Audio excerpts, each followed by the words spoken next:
त्रिशूल FM का programme जनता आप लोगन सुनत बाटो और इसके लिए आपको जरूर बहुत से धन्यवाद है। कोकोबिया कोवैक्ट नंबर 48 से ये पैगाम आप तलक लावल जा है और आज एक बार फिर अब समय होइए बा दैनिक समाचार को पुकारने के लिए। तो सबसे पहले हमार सूरीनाम के जितना जनता लोगन बाटो सब कोई के बहुत प्यार भर भर के न, और ऑनलाइन लोग सुनते हैं www.radio.trishul.com फेसबुक पर यूट्यूब पर भी आवे है। बड़ी फीवर्स है, शुक्रिया। और जनता तेईबेन के ऐप अगर आपने डाउनलोड कर लो है गूगल प्ले स्टोरवा से तरवे पे मौसी हम बताइला ना, तरवे पे तू सब देखिए सुनिए। एन टेलीविजन का नाव 20.6 सब कोई के आपको भी, जी हाँ आपको भी, हाँ अस्सलामो अलैकुम व रहमतुल्लाहि व बरकातुहू, नमस्ते सबके राम राम खुद नाफन खुद मेरा जोन आप एक्सेप्टेर करियो न। और आपके घरे अगर आज कौन फरियारी है, खुशी की बात अगर भाईल बा, तब मुबारकबादी के आप हकदार बाटो, बधाई देते हैं। और प्यारे भाइयों, बीमार बाटो आप, तकलीफ है, घरे बाटे, सिकन हाउस में बाटे, दुआ है, प्रार्थना है कि आप तंदुरुस्त हो जाए। कौन तोर पलवार में गुजरल बा, तो आपके दुख में हम लोगों ने शामिल बाटी। सूरीनाम में आइले है तो आपको हम लोग स्वागत करते हैं। सफर करेंगे आप तो आपके सफर में आसानी हो जाए। हमार जनता लोगन, हम आप लोग के नाम पर दैनिक समाचार को रखवे, बतावे आप लोगन से कि देश के हालात कौन ची बा। सबसे पहले हम स्टार न्यूज से शुरुआत करब और जनता वेर बरेख्त मौसम के बारे में लिखल है। लिखत रेगन in the ochtend en buien in de middag। तो वुंसदाग के सवेरे सब बोले बदरी बदरी थोड़ा से पानी, एन शाम में बोले बारिश का प्रोग्राम है। ना हुफ्ते ऐसे रहे के आपके इलाका में शायद ना अंते बरसी, ये भी होता है, हवा कमजोरी से बही और बारिश यानी रेखन पर कान सहीगा 60%। तो ख्याल करना है उन तमाम हजरात को जो वेर से काम करे है। देश के जनता, हम आगे बढ़े हैं आप लोगों को लेकर के, और यहां पर देश के जनता रमादीन बोले हैं केंद्र ऑनकोलॉजी आसत पेई अन मेलपाल। तो फॉलक्स खसौंत है इसके मंत्री अमर रमादीन उद्घाटन में बोले हैं। और कौन ची के उद्घाटन ओपनिंग भइल है केंद्र ऑनकोलॉजी अकादमी सिकन हाउस का। बोले अब हम लोगन लड़कन के खिदमत सेवा देवे जोन बेचारन कंकर से लड़ते हैं। बहुत अच्छी बात। और बोले कि खस्पेशाली शेर द सोरख सब लड़कन ओकर हकदार बा। तो प्यारे भाइयों, केंद्र ऑनकोलॉजी आसत पेई मतलब वहां पे लड़कन जाई। हम लोग तो न मांगीला कि नन्हे मुन्ने बच्चों कोई खराब बीमारी पकड़े, मार ये अफदेलेंग उ लड़कन के खरतीन बा जोन कंकर के सामना करीन है। ये बात आपको बताना बलंगरेक, जब सरकार काम करे है तब बोले के चाहिए बहुत विशाल और देश के जनता ई बात स्टार न्यूज पर मिनिस्टर रमादीन जो खुद अर्थ सेगा ई बतिया बोली से। हमारे प्यारे भाइयों, हम और आगे आप लोगन के लेके चलते हैं और यहां पे लिखा गया है, देश के जनता solicitatie ordendienst voor stembureaus begonnen। तो जेकर leeftijd, मोई से सुनिए आप लोग, जेकर leeftijd 21 से 65 jaar तक बा, सूरीनाम के नेशनलिटेट बा, अनबesproken gedrag कभी पुलिस के हाथ में नहीं आया या और रिप्रेजेंटेटिव मतलब नेचस से बहोरलग तरीका से वो अपने आप को पेश करता है। तो 28 फरवरी तक आप सॉलिसिटेट कर सके हैं, लेट हो जाइयो और द दिन्स का और काम करियो स्टेम ब्यूरोस पर। Commissie Veiligheid, verkiezingen 2025, Korps Politie Suriname का सोलिसिटासी परियोजना का खुलासा कर दिए हैं उन लोगों के लिए जो 25 तारीख मई को चुनाव के दिन काम करना चाहते हैं। ये बात आपको बता दिया गया। स्टार न्यूज एक बारे में जिक्र किया है तो हमने आपके नाम पर इसको रख देते हैं।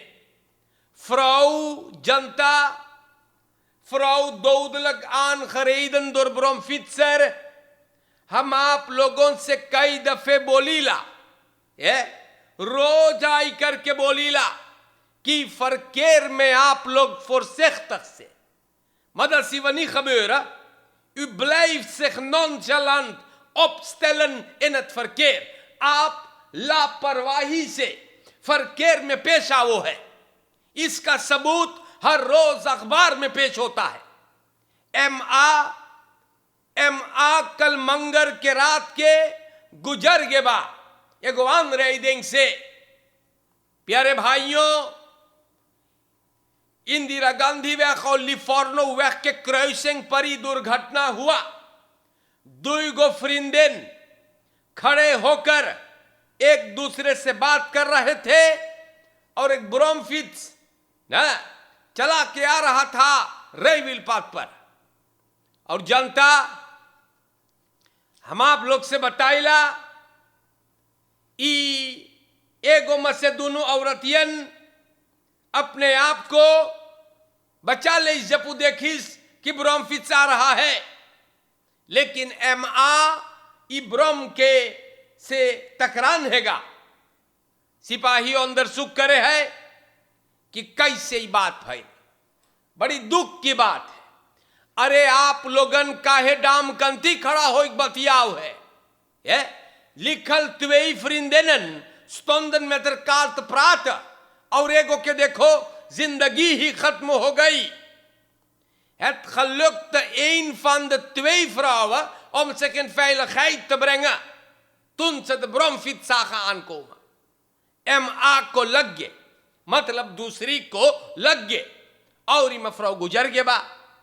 हमारे भाइयों, डाम कंती कौन काम है लबलबाई के झुट्टे के, घरे न बतियाई सको है या कहीं महफूज जगह। ये कई दफे समझाइला कि प्रॉब्लम ना है तना खोजे, बाकी देखो मनई लोग लबलबाइल करे है जनता ही भला मोई चीज हैगा। देश के जनता लोगन दैनिक समाचार हम आप लोगन के नाम पे रखीला और स्टार न्यूज से ही बतियन हैगा।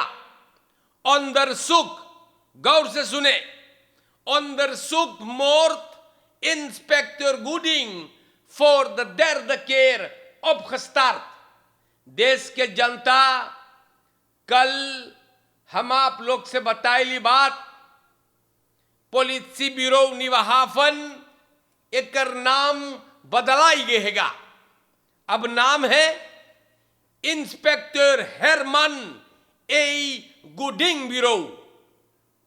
और आप जानते हैं ये इतिहास है, बहुत लोग इतिहास भूल जा है, लेकिन इंस्पेक्टर हेरमन गुडिंग को मिलिटेर रशीम ना के दौरान कत्ल कर दिया गया और जनता एकर मौत के कारण एकरे सिलसिले में अंदर सुख फिर से शुरू हुआ है।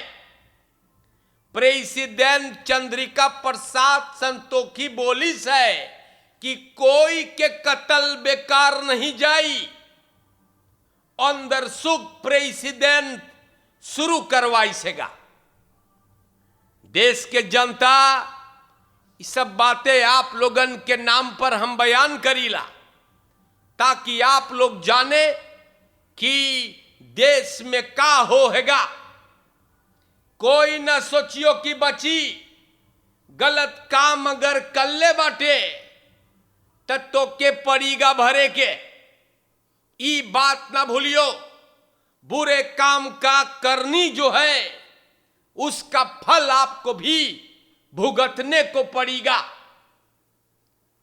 हमारे देश के जनता ये बात स्टार न्यूज पे आई है, तो हम आप लोग के नाम पर एक रख देली बाटी।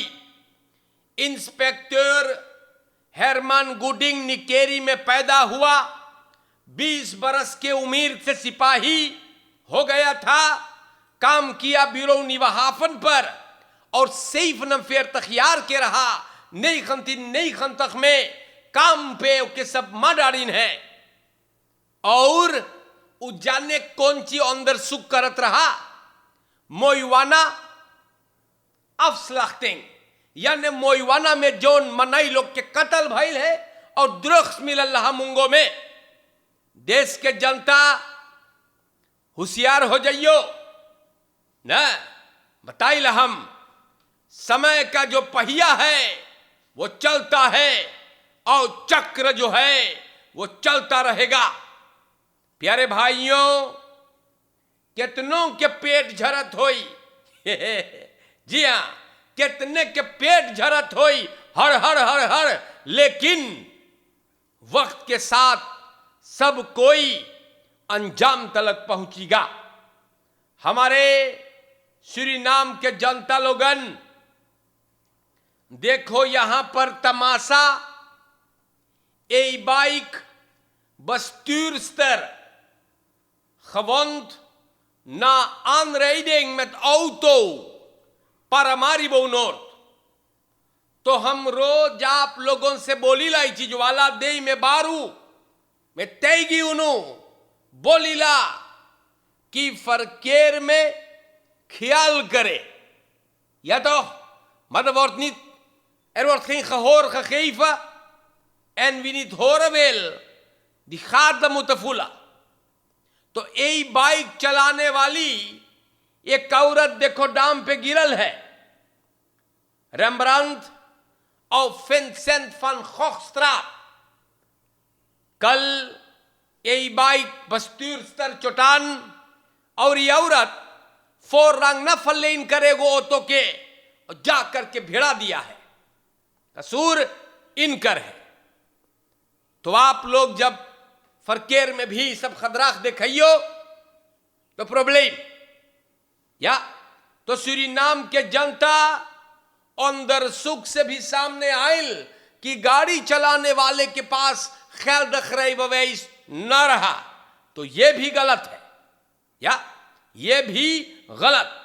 तो सूरीनाम के जनता औरत के कसूर है, वो फोररंग ना फलेन करी से, लेकिन गाड़ी चलाने वाले का कोई हक नहीं फरकेर में आने के लिए, क्योंकि ये कह रही वही सही ना हैगा। तो कानूनन अब काम होई संभरे लियो बताइला। देश के जनता हम आपके ये भी बता देला, यहां पर प्यारे भाइयों देखो अपसू nieuwe optie voor Suriname, met op meer dan 8 zetels. जनता एगो नवा पार्टी उठल है कॉम्बिनासी, तो एमन जाने कौन पार्टी है? सूरीनाम्स पार्टी van de arbeid, SPA, पालू है और विश्रानांग, ई लोगन अपन नाम धरिस ऑप्सी पर किसेंग में हिस्सा ली है। और ई लोग के देख लो ना, ई लोगन बोले हम लोग 8 से इतल लावे ओसे जदवे, तो देश के जनता पता नहीं है ई लोग बीमार है कि लोग के का भइल है 8 गो लई है ई लोगन। देश के जनता वक्त बताई के कई गो लाई या। और प्यारे भाइयों, हम यहां पर भी खत्म करने से पहले ये बता दें, smokelaars betalen 1,5 miljoen SRD boete en komen vrij। पुलिसी स्मोकलार्स को गिरफ्तार करिल है या। और देश के जनता ई लोगन ना 4 गाड़ी, 1 लादेंग लेफंस मेदलन ना सिपाही सब पकड़ ले है, बूटू भर के ई लोगन को छोड़ दिया गया। daarnaast is besloten om in de beslag genomen voertuigen en het vaartuig terug te geven। तो प्यारे भाइयों, ये भी मैंने आपको बताया। ऐसे बात है, आज के लिए हमने आप लोगों के नाम पे खबरें बयान किया है। एक और बात बता दे, बहुत मुबारकबाद हम देला एख्तपार मेढ़ई लालजी सिंह जी हाँ, विवाही जीवन को 50 बरस भइल है, खिलवाड़ ना है, बहुत मुबारकबाद है। और जोड़ी सलामत रहे बताइला। देखो कमसारस कमवैन के रज्जब साहब गइल बा जी हाँ, और कमवैन में ई लोगन के मुबारकबाद देवल गैल खौदन ह्यूलक है। सरकार के तरफ से मोहम्मद शफीक रज्जब साहब जो देश ही है, मुबारकबाद जा करके दिया है। बहुत विशाल परिवार देखो कितना मोई ना, और ब्लूमस्टिक एनवेलप देवल गइल बा, बड़ी मुबारकबाद हम देला। आज के पीढ़ी घत थोरो 50 रोज में लगे पेट झरे ना, ई बुजुर्गन के 4 बेच लियो। अबे हाल ही में ना सैफन तखियार हुआ था, निकेरी में तख्त तखियार हुआ था विवाही जीवन को। अब 50 साल मुबारकबाद हैगा। अनाज के खई नाराजी एगो 4 बेच लियो ना, बहुत ना हाँ घींचा तानी हो है आज के दौर में। ई पुरनियन के 4 बेच लेना चाहिएगा। और आज के लिए एक बार फिर हम अली बाटी आप लोगों के नाम पे न्यूज पुकरली बाटी। मोई से रहियो आप लोगन, फरकेर में आप लोगन ख्याल करे, मोई से मान है चोरन चपाटन से बहुत बचा कर, ऐबी लोगन लकड़ पेंच लोगन से, नशेड़ी गंजेड़ी ना हाँ सब कोई होशियारी से। और लड़कों से बतियाइए ना, वार लड़कन से ना बतियाइए तो गुमराही में गिरेगा ना, और प्रॉब्लम में पड़ी आपके लड़कन। तो ब्लैक प्रात में केंद्र सहब नौदख जैसे चलाइए वैसे चलेगा ना। खैफ तुवत खुद फोरबेल एन अपने परिवार का ख्याल रखे। भरोसा बड़ी कमती लोग करियो बताइला, इंसान सुअर बनने में देर ना लगे बताते हैं। मोई से रहियो प्यारे जनता लोगन, समझाने भर का है, अच्छे से रहे आप लोगन ना। और प्यारे जनता हमार सूरीनाम के बहरे यूट्यूब के चाहने वाले जैसे भी वे.radio त्रिशूल.com TBN के ऐप जहां तक आप हमें सुन पा रहे हैं, आपको प्यार देते हुए चलता हूं। और याद कर लेते हैं ना, हाजी हिम्मत कासिम साहब को बहुत प्यार आपको देते हैं, हरी नोखई जी और नामी बहू से हाजी रॉबी सुभान साहब है, सबके प्यार देते हुए चलता हूं। और श्रीमान लक्ष्मी नारायण मगाहू मन्ना जी, कैसे रह लो आप ना, मन्ना के नाम से ज्यादा जानल जा है, कैसे समाचार है। चित्रा जयपाल जी को भी मरसन से और आगे में चल करके परिवार राम अवतार सरमाका से आप सब कोई के भर भर के प्यार देता हूं। श्यामा दुल्लम जी रोतरदम, बहुत से प्यार। और आज के लिए अस्सलामु अलैकुम व रहमतुल्लाहि व बरकातु, नमस्ते राम राम, खुद नाफंद खुद में रख। जनता लोग आप लोग मोई से रहे, खुश रहे, आप आबाद रहे, कामयाब रहे, तंदुरुस्त रहे, पॉजिटिव रहे। और आज के लिए दैनिक समाचार में हमने सूरीनाम का हाल आपको बताया है। अच्छे से रहियो जी, और जिंदगी बाकी रही तो फिर आऊंगा। शुक्रिया।